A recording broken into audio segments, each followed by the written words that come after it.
1.5 पर पहुंच चुके हैं, जिसमें पहला क्वेश्चन दिया हुआ है, बताइए कि नीचे दी गई संख्याओं में कौन सी परिमेय है और कौन सी अपरिमेय। तो आपको सिर्फ इतना ही याद रखना है कि जिसमें करनी लगी है, जौन सी संख्या कोई भी हो, चाहे कोई भी संख्या हो, अगर उसमें करनी लगी है तो इसका मतलब है वह अपरिमेय है, और अगर करनी नहीं लगी है तो वह परिमेय है। सिर्फ आपको याद रखना है कि जिसमें करनी नहीं लगी है उसमें दशमलव अशांत ना हो। बस सिंपल सी चीज है। आप जैसे पहली संख्या देख सकते हैं, इसमें करनी लगी हुई है, तो यह है अपरिमेय। अपरिमेय बहुत ही सरल है।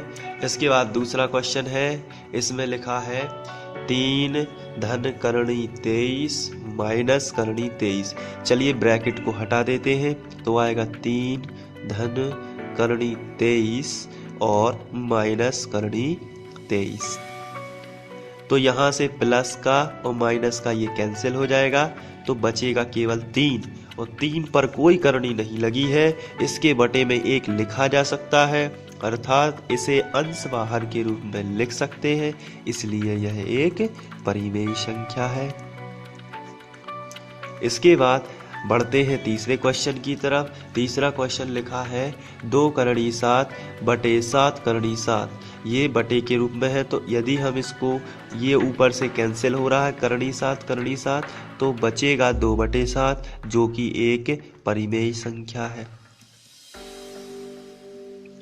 इसके बाद जो दिया हुआ है 1/2, तो इसमें जो कोई कैंसिल भी नहीं हो रहा, और नीचे लिखा है करनी वाली संख्या, तो जब भी करनी वाली संख्या हो तो उसे बोलते हैं अपरिमेय।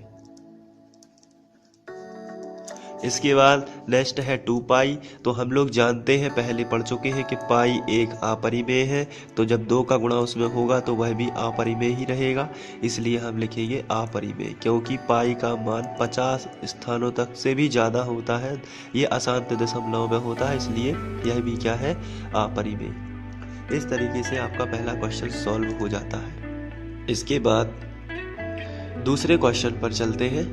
इसमें लिखा है निम्नलिखित व्यंजनों में प्रत्येक व्यंजन को सरल कीजिए। तो पहला क्वेश्चन है, कोष्टक में 3 प्लस करनी 3 और दूसरे कोष्टक में 2 प्लस करनी 2। तो ये ब्रैकेट में दिए गए हैं 3 प्लस √3 और 2 प्लस √2। तो इसको हमें क्या करना है, गुणा करना है। तो सबसे पहले आप लिखेंगे हल, और जो दिया है उसको ही लिख लेते हैं। 3 प्लस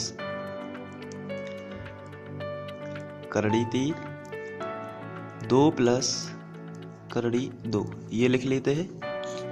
उसके बाद यहां आपको क्या करना है, एक ब्रैकेट कोई भी आप चुन लीजिए और उसके कॉमन निकालना है, या उसको हम, जैसे इस ब्रैकेट में 2 संख्याएं हैं, इस ब्रैकेट में भी 2 संख्याएं हैं, तो इसमें से पहले ब्रैकेट के 3 का गुणा इन दोनों में होगा, और पहले ही ब्रैकेट का इस वाली दूसरे पद का गुणा भी इन दोनों में होगा।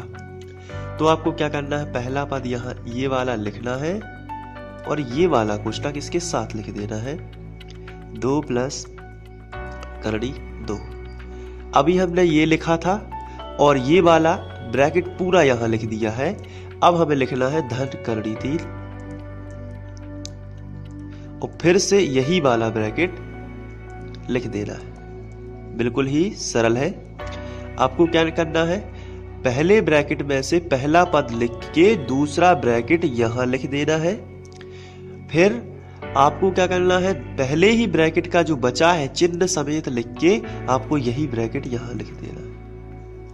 जो पहले लिखा था वही ब्रैकेट यहां लिख देना है। इसके बाद अब 3 का गुणा इसमें भी करना है और 3 का गुणा इसमें भी करना है। तो चलिए करते हैं। 3 दूनी 6 प्लस लगा है तो प्लस 3 का करनी 2 में, तो हो जाएगा 3 करनी 2 प्लस, यहाँ देखिए आप क्या करना है, आपका जब ये ऐसा गुणा होता है, जैसे 3 का करनी 2 में हुआ तो 3 करनी 2 इसलिए आया, क्योंकि जब अगर कोई भी संख्या का करणी 2 में करते हो तो पहले संख्या लिख जाती है फिर करणी लिख जाती है। जैसे यहाँ है करणी 3 का 2 में, तो पहले संख्या लिख जाएगी और फिर करणी लिख जाएगी, इस तरीके से। और अगर करणी करणी का हो तो अंदर अंदर गुणा हो जाता है। जैसे मान के चलिए यहाँ लिखा होता 3 करणी के भीतर, यहाँ लिखा होता करणी के भीतर 2, जैसे मैं आपको बताता हूँ रफ में। तो जैसे अगर लिखा होता करणी 3 और यहाँ लिखा होता करणी 2, तो ऐसी स्थिति में 3 दूनी 6 हो जाता है करणी के भीतर। लेकिन अगर लिखा है करणी 3 और 2, तो ऐसी स्थिति में 2 संख्या आगे लिख जाती है और करणी पीछे लिख जाती है, ये आपको याद रखना। तो फिर यहाँ हमने किया है करणी 3 का 2 में, तो एक करणी वाला है और एक बिना करणी वाला है, तो संख्या को आगे लिख दीजिए और करणी को पीछे लिख दीजिए। इसके बाद आप देखिए ये वाला केस है करणी 3 का करणी 2 में, करणी करणी वाली दोनों संख्याएं हैं, तो आपको क्या करना है कि गुणा कर देना है, जैसे मैंने अभी समझाया था। तो करणी 3 और करणी 2 का हो जाएगा करणी 6, करणी करणी में गुणा हो जाता है। और एक और इसका नियम होता है, यदि आपके पास यदि समान संख्या करणी में हो, जैसे करणी 3 गुणित करणी 3, तो इसमें क्या होता है 3 बाहर आ जाता है। समान संख्याओं में जो भी है वो संख्या बाहर आ जाती है। जैसे करणी 5 गुणित करणी 5 होता तो वो 5 बाहर आ जाता।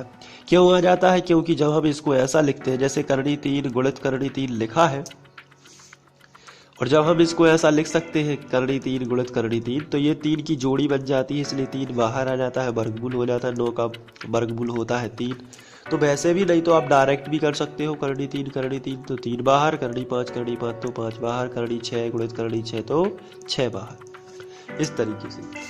तो अब आपको यहाँ तक पहुँच गए हैं। आप क्या किया था, सबसे पहले आपने पहले ब्रैकेट का ये बाहर निकाला, ये वाला ब्रैकेट लिख दिया, फिर ये जो बचा है इसको बाहर निकाला, फिर ये ब्रैकेट बाहर, ये फिर से लिख दिया।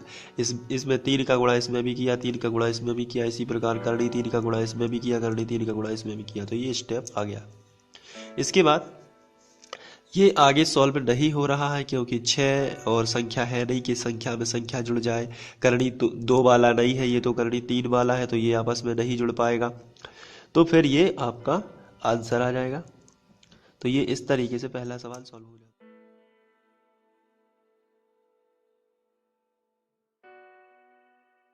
इसके बाद बढ़ते हैं अगले क्वेश्चन की ओर, जिसमें लिखा है करणी 5 प्लस करणी 2 का वर्ग। तो इसको आपको सर्वसमीका से भी आप कर सकते हैं, और यदि आपको सर्वसमीका कठिन लगती है तो कोई बात नहीं, बिना सर्वसमीका के भी इसको सॉल्व किया जा सकता है।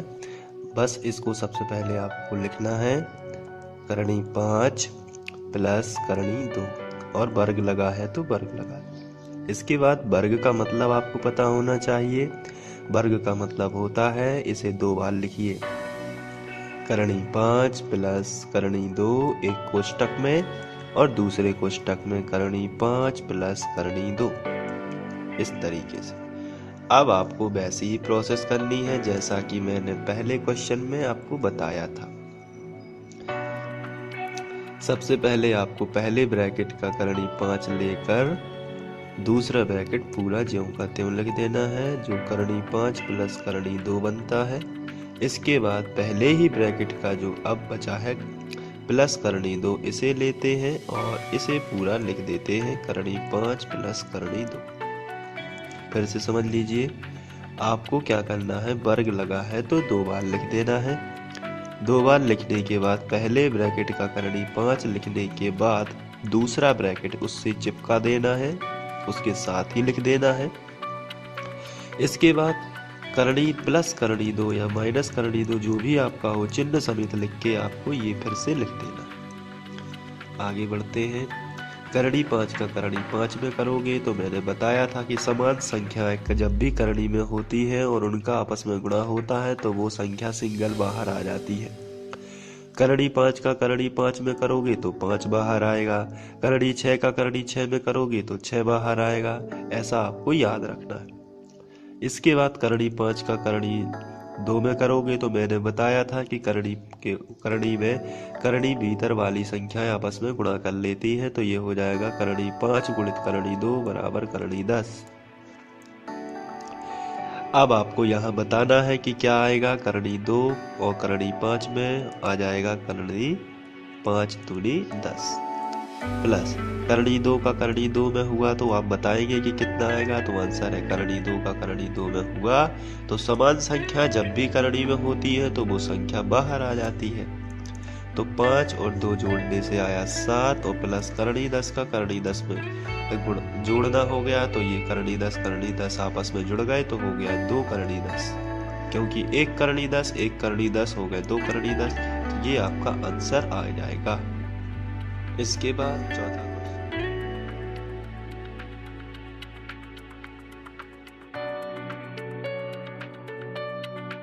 इसके बाद नेक्स्ट क्वेश्चन है, आपको याद होगा कि पाई जो है, पाई को एक वृत्त की परिधि मान लीजिए C और उसके व्यास मान लीजिए D के अनुपात से परिभाषित किया जाता है, अर्थात पाई बराबर C/D है। इस तथ्य का अंतर्विरोध करता है कि पाई अपरिमेय है। इस अंतर्विरोध का निराकरण आप किस प्रकार करेंगे? तो इसका बहुत ही सिंपल आंसर है कि जब उन्होंने पूछा है कि जो पाई का मान है वो C/D है, यानी कि परिधि और व्यास का अनुपात ही क्या होता है, पाई होता है।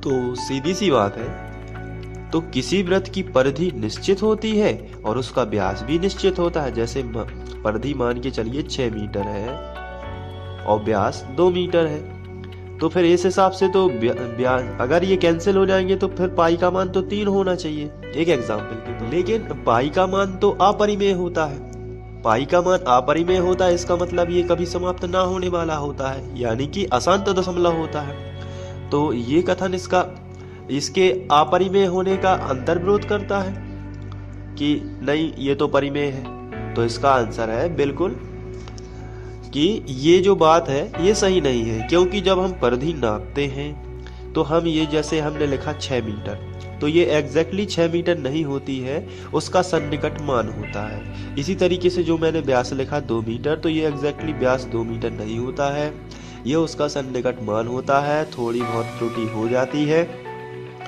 इसलिए पाई का मान शुद्ध प्राप्त नहीं हो पाता। और ऐसी स्थिति में पाई का मान अपरिमेय ही बना रहता है, इसलिए इसमें कोई अंतर्विरोध नहीं है। तो इस तरीके से इसका आंसर आप लिख सकते हैं जो मैंने समझाया है, और बहुत ही सरल क्वेश्चन।